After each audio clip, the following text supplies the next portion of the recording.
Friends இங்கே பாருங்களேன், இவனோட பேர் வந்து நான் வந்து அர்த்தநாரின்னு வச்சுருக்கேன். ஏன்னு கேட்டாக்கா அவனுடைய முகம் பாருங்கள், கரெக்டாக பாதி பாதி அமைஞ்சிருக்காரா, சிவனுடைய அம்சம் அர்த்தநாரி.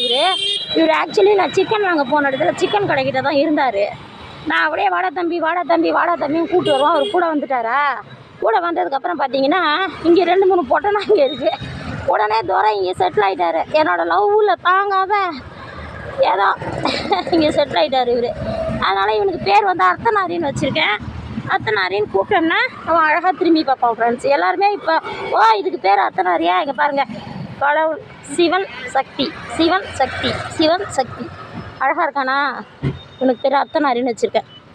பாருங்கள், என்கிட்ட நல்லா பழகுவான். எந்த புது நாயாக இருந்தாலும் என்கிட்ட நல்லா பழகும். தம்பி பாய், வீட்டில் வேலை நடக்குதா தம்பி பாய். ஏய் லாக்கி வேணாம், மஞ்சளை பார்த்துக்க நீனு, உனக்கு அவள் தான் மேட்சி, வயசு எல்லாம் பொருத்தமாக இருக்கும்.